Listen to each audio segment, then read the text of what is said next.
Ladies and gentlemen, I play Catan. You play Catan. And if you don't play Catan, I hope by the end of this video we convince you to give it a try. As an elite level player and Catan USA champion, I get asked a lot about how good can you actually get at this game. You have to deal with dice, you have to deal with different development card variants. Yes, there is definitely an element of luck, but you'll see very shortly that an elite level player can navigate luck by using their social skills. In today's video, we're going to be breaking down a gameplay against myself, an elite level pro, versus some great players in the championship league. Now, these are not pushovers. This is one of the most competitive leagues online. There's levels to this. So if you want to learn and get better at the game, get out a pen, a paper, and get ready because class is in session. Let's go. All right, guys, so we have a board here, and I'm not going to spend an immense amount of time on the placement phase of the game. It is obviously very helpful. We do have videos on that if you want to learn more placement strategy. But very quickly, let's go through this, and then I'm going to be toggling both between the replay feature on Colonist and also showing you clips from the gameplay itself. That way we can really kind of show you a little bit about the conversation. I will also include the gameplay in the description below, so if you want to watch the full game. But okay, let's get into this. One of the things when we're looking at a board is we always want to kind of evaluate what's the ore and wheat situation first. Those are more or less kind of what I call like your scaling resources, because as you go into the later stages of the game, you're going to need to build cities. And one of the things you'll notice is that there's not that much ore at all, with the 3 and 4 being present here, and then really not that much wheat. So kind of intuitively, you want to be looking as first and maybe second to grab some of the wheat and ore. So we do see first take the 8, 4, 10, which makes a lot of sense from black. I like it. Blue takes the 5, 9, 10 here, which, okay, making the claim I'm having 3 unique resources. And maybe instead of going for the ore and the wheat, they're going for more of a balanced setup, and then also having the availability of 2 2-for-1 ports. Interesting. So here in third, what would you do? It's a no-brainer for me. I like 3 unique resources. If I can get them, I like flexibility. In this situation, I actually end up going for the 6, 9, 3. One thing I really love about the 6, 9, 3, guys, is that, well, there's a few things. I have a lot of outs where I can get brick on the way back. I can pick up sheep and then kind of complete my hand. There's also this little funny thing with the 6, 9, 3 a lot of the times where it's what I call positional play. So you get the ability by dropping 2 roads to get to the 8, 3, which is a 7 pip spot, which is great. Ideally, when you're playing Catan, if you can get expansion spots that really help boost your production and give you a port and give you new resources, I really, really like it. On top of that, I decided to leave the 9, 4, 11 potentially for 4th here, just simply because I don't want the robber to be living on my 4 ore, and then I'm really losing out on the ore in this situation, versus with the 3 ore, because it's going to be isolated, meaning it's to myself, they're not going to have as much access to robbing it. Usually people like to share blocks. It's kind of like a fair diplomatic thing to do. So there's a lot of interesting advantages with the 693, and also the port play is interesting, but I don't really see myself using the brick port that much, simply just because there's so much wood that the brick's probably going to be useful for dropping roads. Okay, 6, 9, 3. 4th makes a very interesting call here with the 6, 5, 12 and the 9, 4, 11. I like it in principle from the fact that it is the unique resources. He has some interesting expansion spots. But what's one of his biggest issues here? Well, I'll tell you right off the bat, he's not giving himself any port play. And usually what that means is, yes, you can have access to all the resources, but as your game scales, you might have issues using your cards because you don't have that efficiency mechanism. Something worth noting there. But okay, let's keep going. I make an interesting judgment call here. I take the 6, 3, 11. And the idea here is I could go down at the bottom, get some extra port play, but I like having the brick here. And on top of that, what I can do is I can point left and get to the 3, 10 here, which just gives me an extra source of brick, which could be in handy on the brick port. So a little interesting. I've got some objectives of building early, which I'm looking forward to that. We do have the 8, 3, 10 here by blue. I don't really like this pick from him. his idea was that he was going to get really greedy and point left, but once he points left, black decides to take the 6-4-11 to deny him that spot. This is a very common bias that we see in competitive play where people will deny you opportunities simply because you're going for them. And sometimes they'll put themselves in a position where it's not even that good for them to take it. Like maybe it's argued that the 9-10-2 is better for black, but he's also playing somewhat defensively. So he's playing somewhat defensively against blue, which we'll see if that, pays dividends or not. But okay, so we have a game. This is the position. One thing that I like to do is whenever I have a placement or a setup, I have objectives. And this is how I think. I think about what are the next 3 to 4 things I need to accomplish to make sure I'm successful. And one thing I'm noticing here is that I need to get to the 8-3. That is probably objective number 1, which does a few things. Access to a port, access to the sheep I don't produce, and as kind of a nice little feature, it doubles the 3 ore. So if the 3 is rolling, which is, by the way, my best roll in this game, then I am getting 2 ore in 1 wheat. And then as I scale my position, that 3 becomes more and more dangerous. So I like this idea of going 8-3 and just kind of vibing with the board and figure out what opportunities can I get. Now, it could be the case too. The 3 might start rolling early and I'm going to have that wheat and ore in hand. That's great. I can either save for the city or I can use that ore to buy development cards. So right now, I like my setup. I think it's flexible.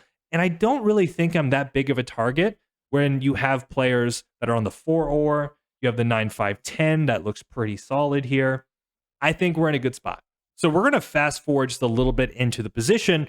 And a few things have happened. Red has gotten a road settle on the 9-10-2, which makes a lot of sense. We did get a couple different brick rolls, which was great, which got us to the 8-3. And then on this turn, we are going to settle, which is going to just be really nice for us. We finally kind of finished our mission within the first 5 minutes of the game. Blue hasn't really made a lot of progress, and same with black. And something interesting to note here, like I said, blue rolled a 7. And it makes a ton of sense for blue and I to block this 4 ore. If the 4 is rolling, it's such a nice roll for both black and red to get that ore that we have to do our best to deny them. So this 3 kind of going unblocked is just a really nice asset in the position. Now at this point, once I've kind of got that first objective done, I'm really kind of looking for deals. I want to see, are there ways that I can get potential ore trades or trades that can help me kind of really progress my game? And I'm trying to also not get blocked. So one of the best ways to do that is to make consistent deals. So as an example, I can do a trade and say, hey, I will do this ore for sheep or wood for sheep, but just tack on to it. Give me a non-steal, give me a non-block, where essentially next time they get a robber or roll a 7, they're not blocking you. It's a great tactic to use, and you'll see me use it all throughout this game. So here's an example. Julio, on his turn, he rolls a 7 here, and he ends up putting it onto the gate. But then he communicates to me, he says, Drew, do you want to do a sheep or non-steal? In this position, I already have 2 sheep in hand. I'm not really producing the ore right now, so it's a no-brainer, right? If I can make a deal, maybe I can get a brick. Wood's fine as well. But this is an example of both Julio and myself finding a deal where it works for him and it works for me. Top-level players are constantly looking for non-blocks and non-steals. Wanna do sheep or non-steal? Sure. Yeah, let's do it. It's so disgusting. I want to cry. I want to cry. So there's an example of a card for a non-steal, card for a non-block. Now, literally, the next turn, though, I did have a knight in hand. And what it allows me to do is I'm going to start bargaining myself. I'm not looking for any specific cards. I only have 3 cards in my hand. But I'm going to start to look for a deal to protect one of my settle spots, which is this 3-10 here. You see this 3-10 on the desert. And the reason I need that spot is because getting that extra source of brick is just going to keep my flexibility and my momentum going here. So I actually point this deal at red and pretty much say, hey, red, you're not going for the 3-10, just to kind of imply that I won't block or steal from you, but just don't go there. He agrees. So my only card in my hand. Red, you're not plowing me to 3-10, right? I don't have to worry about that. To where? 3-10. 3-10. Where's that? I think we don't non-block Julio. Oh Personally. no, I'm not going to 3-10. Okay. So right then and there, I end up getting a couple things accomplished. The biggest thing here is when you get somebody to verbally commit to something, it's a lot less likely for them to go back, right? They've made kind of this outward statement. They don't want to look like a hypocrite or a liar. So boom, I've got the 3-10 more or less locked down with red. But then I also get an opportunity to hit who I think is the strongest at this point, and I steal one of the rare ores on the board. So keep that in mind, guys. The robber is obviously a great defensive tool, also a great offensive tool if you use it to its maximum. Okay, so we're going to fast forward a little bit, and not too much has changed. Black did get this settled down on the 4. Julio decided to drop a road to go to the wood port. And then it's come to Red's turn now, and they have a pretty nice hand. 10 cards and a down development card. And I'm kind of getting this sense he's been taking his time on this play. He's got something to, something playable. Maybe it's a Year of Plenty, a road builder. Let's see what he does here, and then we need to break down this hand because it's very interesting, and also the consequence of this play has some deep ramifications. Is that what you're gonna do? He has a. I know I have a city. Oh. Road settle. Oh, you just won, Drew. Nice. I don't understand that. So red uses the 10 cards and the Year of Plenty to go road, settle onto the wood port, which is a pretty big hit to blue. Now, let's go take a look at his hand and actually figure out, was this his best play? All right, so we're looking at red's hand back on the replay. He has 3 wood, 1 brick, 5 wheat, and an ore. He ends up going for the road settle over to the wood port, but there's some massive issues with this. First of all, the wood port's not that useful, okay? He has the 6 wood, then he has the 10 and 11, and he's going to pick up the 9. If you just think about his hand, he's always going to have brick in his hand, and then once the 6 rolls, he can always use the wood and the brick to build roads. So I don't see the value of the wood port other than it hits blue. But blue's in a tough position here where you're making an enemy in the early stages of the game, and that's very rarely the best play. So I'm kind of, I think this was a tad bit aggressive. I don't think it's as useful as he probably thinks. But the craziest part is he has a city in the hand, right? You get 2 ore with the Year of Plenty, you drop the city, because as a road player, which he absolutely is, the hardest objective is to build that city. So in this situation, he could have built the city, made a deal with Julio not to plow the wood port, and then go to the 9-12. But what's interesting is the social element of this play from red is going to backfire immensely because blue is definitely going to stop working with him. He's going to stop the trades. He's going to probably end up hitting him more than he should. But Catan is a social game, and you have to be aware of these dynamics first and foremost. All right, so let's go back to the game and kind of see how things transpire. Okay, so literally the next play, there's a 7 rolled by black, and he ends up putting onto the 9 wheat, and he's kind of decide, do I rob from red or do I rob from Drew? Drew has a down dev, pacing army, but red does have 4 points, and it's kind of a weird, how do you assess the threat? Well, one of the things that I did here, which I knew, right, because I was tracking the rolls, and that's what a lot of top level players do, is I knew most of red's hand, and I knew he had 1 ore. So he finished the play. He only had the 1 card in hand, which I knew it was an ore. So I decided to actually call this out. I said, Ben, who's black here, you can rob me, but you can also get an ore from red's hand. And in this board, with the ore being rare, I used the tracking to my advantage to actually not get robbed here. Now, also, if he robs me, no big deal. I'll go after the ore myself. But these are just little subtle things that you can do to kind of give yourself some space and room to work. Let's see how the play goes. Not brick or wheat. I could have citied. So it's probably What not do a I card. city You there want to instead? trade something other than brick or wheat, Drew? Just to steal. I got mostly wood. Mostly wood. There's also an ore in red's hand, right? Because the other 12. Oh, that's yeah. Let's see if your tracking's on point. There it is. Oh, it is my ore. You're correct. I forgot it.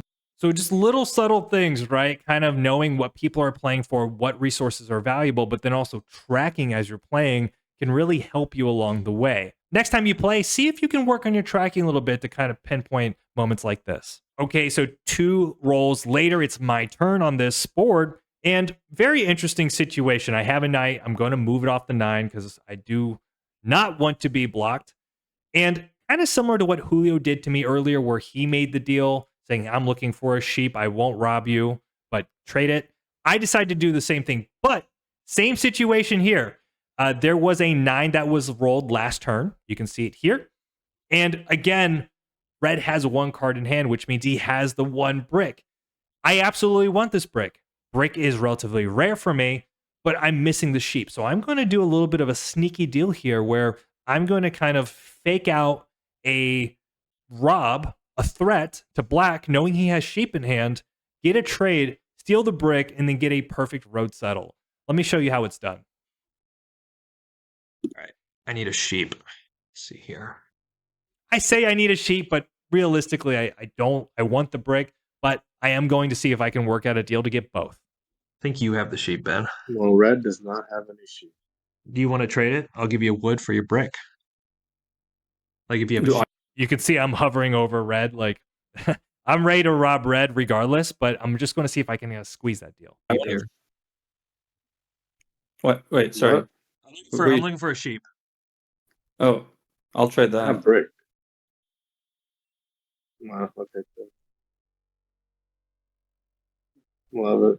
I just think the 4 is a little bit too much of a problem. So just like that, we end up getting kind of a double deal where we got the actual steal that we wanted and the deal that we wanted.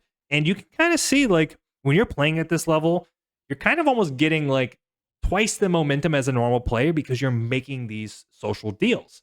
So boom, all of a sudden we kind of have the main pieces of our setup live where the 3 now is 2 ore and 2 wheat. So that's kind of our city roll. We have access to all the resources, great production, kind of hard to block us unless you really want to solo that 3. So I would say we kind of have all our early objectives done with the double settle. Now it's about scaling up, getting cities, getting devs, and winning the game. Let's keep going.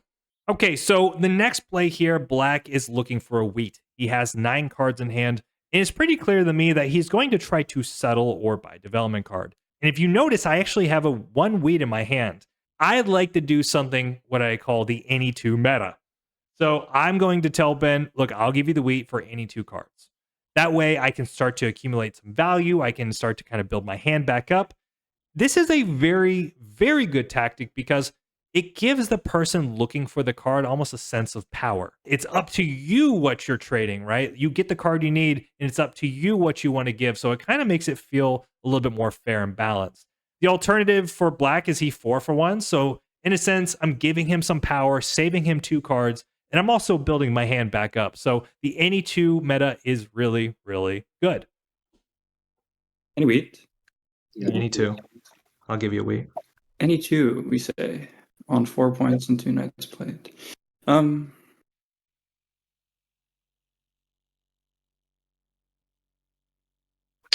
By the way, when I see players take that long pause, I know part of them doesn't want to do it, but then they also have to keep their game going. And he's on 9 cards. If his hand is stuck, he's going to do it. He's going to take the action because 7ing out is too painful against good players. So I kind of know once I hear that silence, he's probably in trouble. He's going to do the trade. And you'll hear he even tries to find ways to justify it. Could drop 2 roads, still have a brick. Yeah. I do this no matter what. He gives you the settle, right? And a little point there, something I like to do is I like to reinforce what the trade is doing. As soon as I see him drop the road, he's more or less telling me this wheat is for the settle. So for me to go and say, and it's for the settle, right? What I'm essentially doing is, again, reinforcing the value of this trade from his perspective. It's a very good way to kind of reposition their thinking so that they're remembering this trade benefits them. Very, very important. That would be correct, given the 3 other cards. Do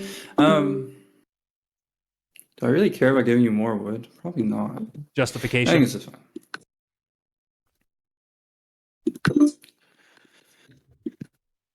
So boom, there we go. We get a 2-for-1. Just a couple different things that we did psychologically to kind of push the deal over the edge. But again, you can kind of see we're really working all these different angles to kind of give us a little bit more momentum. 1% here, 1% there, and it really does stack up.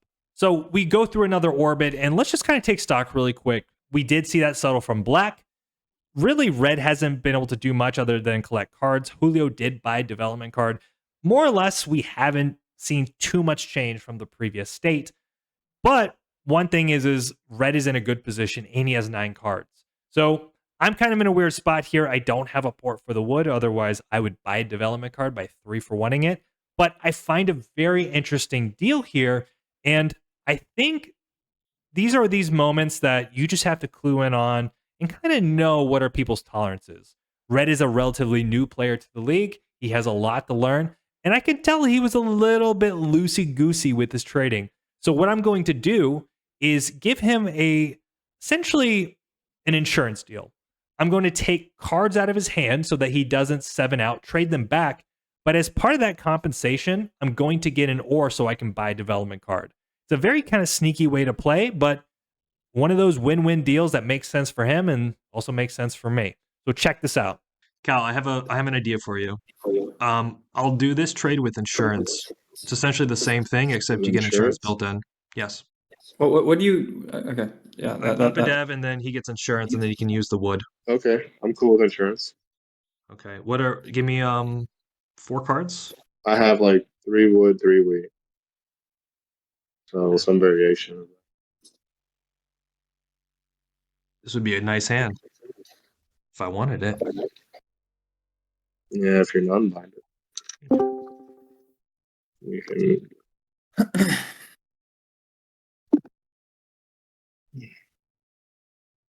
So essentially what I did there was I took a completely dead hand and used red's wood port so that I can keep my momentum going. Again, I'm just making deals here and there and here and there. These 1% that are stacking, but I think that was a little bit too good because one thing from the board's perspective is this 4 ore here is getting absolutely slammed by the robber. So if red keeps feeding me knights in development cards, it's progressing my position, but more importantly, it's giving me the robbers to continue to slam this 4 and stop the development cards and cities for them. Interesting decision, but again, experience teaches you kind of the different tolerances at different levels. But there you go. We're going to keep deal making until we get to the finish line. So interesting note here, on red's turn, I give him the trade back, and I know he's really close to a city. Actually, he's not quite there. He's off by 1 wood. So he's making the trade so that he can port for his city. So I kind of push back a little bit saying, well, hold on. If you're going to get that city, you've got to pay up. And all of a sudden he throws a threat at me saying, well, if you don't trade me the city, I'm going to buy development cards. Guys, don't always worry about threats. Sometimes they are bluffs and sometimes they're not even real threats. I want him to buy development cards. The worst case playing against red here is he drops a city and he starts dropping roads like crazy. So I call him out on his bluff, and I think he actually ends up making kind of a stubborn bad play. Instead, he could have given up a little bit of his hand, maybe 2 or 3 cards, dropped the city, and kept going. Instead, he emptied his hand, got rid of his ore, and now the city build is even more difficult. Check this out. You got to give up way more cards than 1-for-1 for a city. Basically, if you don't do this, I'm just going to keep popping. Go ahead. I mean, that's perfectly fine. We probably have knights to hit you, so. Okay. You act like that was a legitimate threat. Just some. Okay. Yeah. And a little note here. So he drops road. He buys 2 development cards. A little bit strange on the sequencing. You always want to buy development cards first. You want to buy them 1 at a time. You don't spam buy them. And the reason you do that is because what if he pulls a road builder? Then maybe he wants to save the wood, the brick, so that he can use that for the settle. So again, I'm just seeing these little mistakes from red where his sequencing is right. His threats are not really calibrated. And again, he's making some errors in terms of his trading and board assessment. Guys, again, there's levels to this. He kind of empties the clip. The game goes on. Remember what I was talking about, how blue losing this wood port would be an issue? Well, blue felt kind of compelled to kind of change gears here because obviously I'm going into development cards now. I've got pacing an army. Blue is going to fight for road. So you're going to see blue essentially start to try to break the connect here, which plays immensely against red's game because once he loses his connection down the middle of the board, it's very difficult for red to, I think, fight longest road long term. So guys, you got to be careful. You can't be making enemies. What else you can do with your hand? No, you're just gonna port and puff. So he drops the road again, going for the break here where you can drop 2 more roads and try to hold longest road. It's not the greatest strat for blue, but I think he's just in a mode of desperation. And a lot of this was from the consequence of red's actions. So these are things you've got to think about. Okay, so let's look at the board state really quick here. So as kind of mentioned, what happened was red ended up playing a knight with a previous turn. Out of frustration, he put onto the 8 wood, which I didn't think was a great block. But his rationale was he wanted to stop blue from breaking his connect. So he hit the wood. He was hoping that he could get a couple rolls to go for the connect so that he could fight for longest road. Again, these are all things that red has done because he took the wood port. What's very interesting here is we haven't seen a 3 until this point. So the 3 rolls. And that's where my position starts to really shine because this is the roll that unlocks everything. As the 3s are rolling, we're dropping cities, we're buying more development cards, and we see that this game goes from ugly to absolutely brutal for the board. Oh, that is And you get a city. catastrophic roll. I have a city. Catastrophic roll. I absolutely agree for them, but beautiful for me. But it's a good roll for sure. Yeah. What do you mean you don't have a city? You're 1 ore off a city? No, I just okay. It's good counting. Okay, so we see Julio gets the roads down. He breaks the connect, which is what he wanted to do. Now I'm in a situation where I am 1 ore off, and I have this interesting idea where I'm going to try to make a deal, but then also use my knight as leverage here. So I know that black has been porting for ore. He has 2 or 3 ore in his hand, and I decided to actually see if he wanted to deal where I'll give him 2 cards for the ore, and then the next time the 3 rolls, he'll get 1 of those ores as part of the deal. That way he can also focus on his city. So he's getting essentially a free card plus a future ore. And he doesn't want to budge. So I'm the kind of person where if I make a threat, I usually back it up because I want my threats to have weight. So I decide to play a knight and go fishing for the ore to see if I can drop the city. So check this out. He traded me a city, and yeah. Would you be interested in doing this, Ben, with insurance? Because I might try to snag an ore here, especially with Arleo taking road. Yeah, I'm willing to give you 2 cards and also give you a future ore on the 3. Are you Otherwise, gonna give I those think you can go those with 4. three cards and insurance? I'll give you the 2 cards, and then the next time the 3 rolls, I'll give you 1 of the ores, and you get insurance with this as well, clean. Yeah. I think I am not in a position to be extorted, unfortunately. So you can go for it. Never lucky. So, he didn't want to make a deal. I end up getting the ore anyways. Now I can understand why he doesn't want to do the deal, but at the same time, I'm going to honor the threat. I got lucky to snag 1 of the ores out of his hand. And at this point, I'm on 7 points. I have a knight for backup. Every 3 is a city, which is absolutely busted. So you can kind of see like our position's been building good. And I'm sorry to hit Ben. I think he's in a tough spot, but I'm also ruthless. I'm going to play for the win, and kind of worked out. All right, so it rolls back around. I have no cards in hand. The 3 is blocked. I have a knight, so I'm going to flip it, pin down this 4 ore, and keep my game going. But then, of course, you know what rolls, guys. I also did try to make a deal, so I thought I was being a reasonable person. This 3 is absolutely insane. And now it's really a case where my options of winning this game are very, very strong. 6-3-11. But Boom. you do the best you That's can, good, man. You do the best you can. So one thing I love about this now is my production is getting to the point where I just have so much coming in that even if the 3's blocked, I can be porting the brick on the 11. Every 6 is a free card. I'm actually a really big fan of this concept of what I call the Mega 6 or Mega 8, which is I drop, something where I can get 4 cards or a monster roll on the 6 and 8 to where I just have so many options. And it's even better if you have like a 3-1 port where maybe you get 4 cards and you can port 3 of them as an example. But I have what I would call my Mega 6 going now.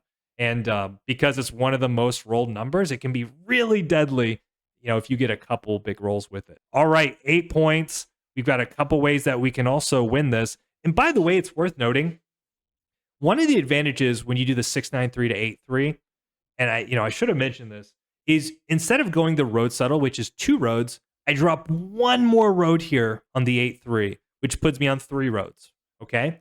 And that might not seem like a lot, but you have to understand, because of the nature of how you get cards in Catan, you're either getting them as singles or doubles in a lot of cases, which means, let's say I pull a road builder, I am 2 roads away from 5. That could be longest road for 2 points. Maybe I get 6 and 11. That could be 2 roads for 5 roads in longest road. So there's a lot of interesting advantages by having that one little extra road on the 8-3, where all of a sudden you also have the longest road possibilities. It's not like I put that there to plan that necessarily, but it is a feature that I've noticed over the years of playing these strategies where it has paid off a lot of dividends to have that 1 extra road there.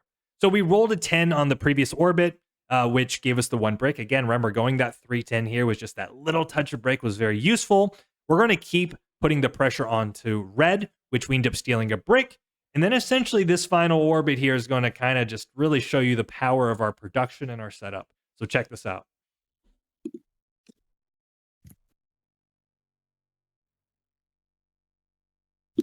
Not my brick.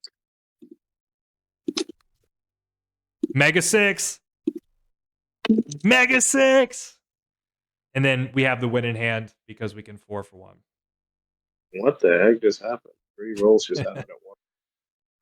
It's the power of production. So there you go, guys. I mean, lots of deals. And again, I'm not going to say that this was the best game from red, black, or blue. Absolutely not. But that is not the point. You see, your responsibility as a high-level player is to take advantage of your opponent's mistakes. If they're going to be doing loose trades, you need to take advantage of it. If they're going to be making issues or mistakes on placements, you've got to take advantage of it.